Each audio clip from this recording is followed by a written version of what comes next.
Hey everybody, Mr. Myas here. In this video I want to talk about confidence intervals, and I have a previous video on confidence intervals for one sample proportion, but this one's just going to be slightly different.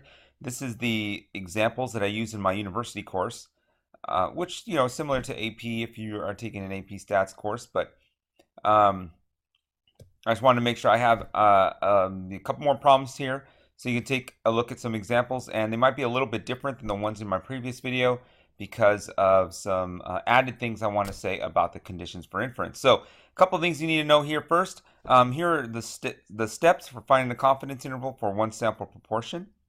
And I'm going to focus on just the examples here. I'm not really going to go through like the whole process and what we're really looking for, but basically the idea here is we're looking for an estimate. So we're going to have a p-hat, which is a point estimate of our proportion that we're going to get from our sample. And we're going to use that sample to estimate the population proportion using a confidence interval within some margin of error. So we're going to go and interpret that and make sure we get that in context. Once we do that, we're going to skip straight to the formula here for your confidence interval. I do want to make a note here that you're going to want to make sure you are looking at the right here, 90%, 95%, and 99%. Those are the Z stars. So right here, these are the Z stars that we would use. Oops, sorry. Those are the Z stars that we would use for 99% confidence, 95% confidence, and 90% confidence. Right, and again, these are just real short examples. I'm not really going to talk about what confidence level means, although I definitely am either going to make another video or have another video on the idea of what does it mean to have 95% confidence. All right, so let's take a look at some examples here. Example 1. So what we're going to do is we're going to go out. If you don't know, if you're somewhere else other than California, there's a problem. Many seasons have a problem with Dungeness crab in that there's dangerous levels of domoic acid that we get in some of the crab that come out of the Bay Area.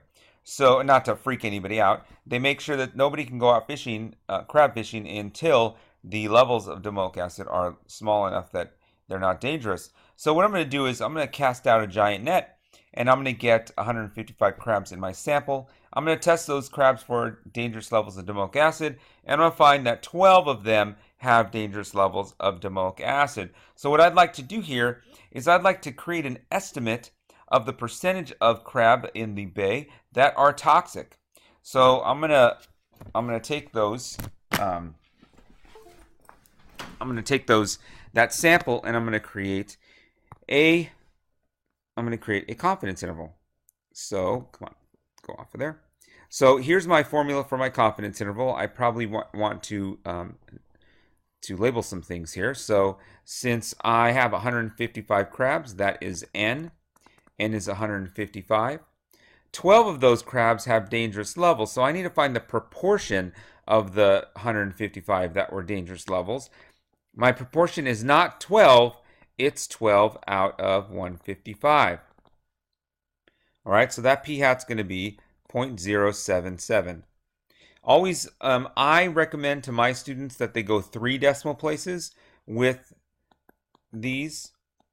So 0.923, and that's just 1 minus 0.077. I'm going to need that later. Okay, so now that I have that information, I'm going to go ahead and state my conditions of inference because I am doing inferential statistics. So I do have to write out my conditions. So what are my conditions? My first condition is random sample. Well, I'm just going to go ahead and assume that the sample of crab was taken randomly. And I think we can go ahead and say that's a safe assumption that the 155 crabs was going to be a representative sample of what's in the bay. Second, I'm going to say 155 crabs is less than 10% of all crabs in the bay. And this is important because we want to have a small enough, sorry, not large, a small enough sample size that we can claim independence. So that's my independence condition. My third condition is my large enough sample size. So my number of successes has to be greater than NP hat. Now, in a in my previous lesson, at least in my university, I talked about sampling distributions. And normally this P is going to be these are the expected number of successes. So this would be like the expected number of crabs that we find in our sample that have dangerous levels of domoic acid. But the problem with that is that we don't know what the actual proportion is. That's what we're trying to estimate. So we're just going to do our best guess and say, well, look, what are the number of successes we actually have? And is that going to be greater than or equal to 10? So we definitely have that, 155 times 0.077, which is about 12, which is definitely greater than or equal to 10. So we're good there. And we're also going to do NQ hat. So 155 times 0.923. And that's going to be 143, which is also greater than or equal to 10. So we're going to use a normal distribution. So we're going to use a normal model to figure out our confidence interval. And the way we use our normal models, we're going to find our Z star based on what type of confidence we have. Now, I'm not going to do a 90, 95, and 99. I'm just going to do the 90, and then I'm going to show you how we end up getting the Z star for that. So, well, I might as well just tell you now, how do we get the Z star? Well, what we're going to do is, we're going to look at a normal distribution, and we want 90% in the middle. So what we want is we want the Z value that goes with 90% in the middle between these two Z values, the negative Z and the positive Z. Well, if this middle is 90%, our table, if we're using a Z table only gives us everything on the left here. Oh man, that was supposed to be gray. It's supposed to give us anything on the left here. So what we have to do is actually just have this little piece here and add it to my 90%. So when I'm looking in my chart, I'm looking for, well, if this is 90, then this is 5%, and this is 5%. So I'm really looking for 0.95. Okay, so for a 90% confidence level, I'm looking at 0.95. So I'm going to go to my my Z table, and I'm going to look for 0.95. That is about right here. Like, these are pretty close, right? So that's 1.64 right in the middle is 5. And if you looked at my chart here, I had 1.645. There you go. So that's how we get that Z star. All right. You don't have to do that every time. That's only if you don't remember the most common ones, which are 90, 95, and 99. I would recommend you start to memorize those unless you know your professor lets you use notes. Then I would write them down somewhere. Otherwise, on your test. Otherwise, you should probably memorize 90, 95, and 99. Those are the most common used most of the time. If not, this is how you figure that out. Okay, so we are going to now create our 90% confidence interval. So 90%, I'm going to have P hat plus or minus Z star times the square root of P hat Q hat over N. Now this part right here, this part's called the margin of error. All right, just kind of a side note there. So 0.077 plus or minus Z star for 90%, we've already figured out it was 1.645, times the square root of 0.077, that's P hat, times 0.923, that's Q hat, over N, which is 155. Now, what I recommend you doing is, if you don't have a calculator that will do all this for you all at once, like a good scientific calculator or a graphing calculator will be able to do all this order of operations correctly. But you want to be careful, because I've seen a lot of students that try to add 0.077 plus the 1.645 and then multiply, which is not the correct order of operations. You should figure out the margin of error first and then add it and subtract it to your point estimate, which is your P hat. So when you do that, I would say that it would look something like this. You always want to do the subtraction first, because that'll give you the smaller number. So when you do all this margin of error work out, you should get 0.035. And then you're also going to add 0.035. All right, and you want to go smallest to largest. So my interval is going to be 0.042 to 0.112. So here's what I'm saying, guys, with that interval. We want to report that estimate in. So what we're going to say here is we're going to say we are 90% confident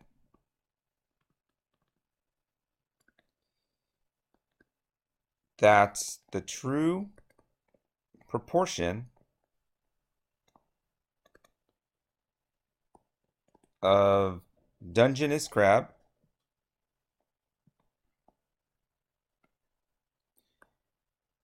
that have dangerous levels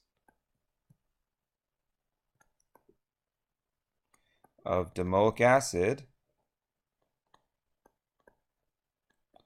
in the bay is between 4.2% and 11.2%.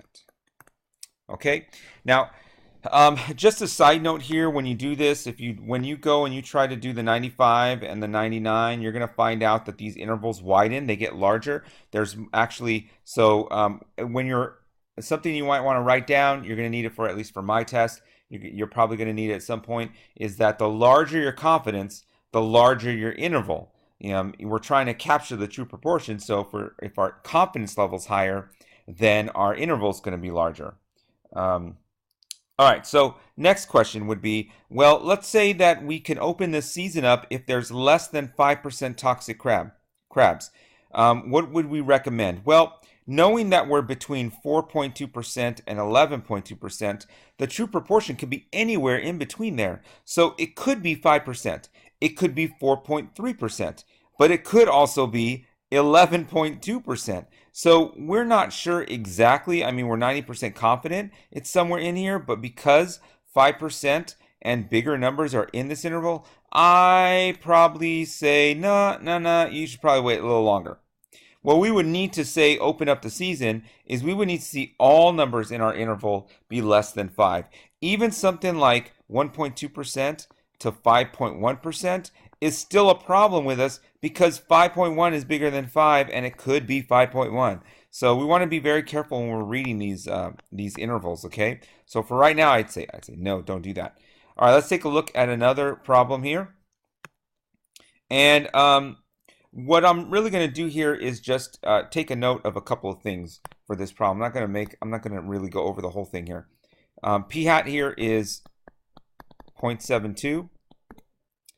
Which makes Q hat 0.28. N is my sample size, which was 372. And then I want 98% confidence. So what I'm going to need to do is figure out what that Z star is for 98% confidence. So Z star again, what I gotta do is if I get one that I need a confidence level that I don't know of, then I'm going to draw my little normal model and think, okay, if this is 98%, what would the whole thing be from that point to the left? Well, if this is 98, then this is 1, and this is 1, so the whole thing is 99. So I'm going to look for 0.99 in my Z table.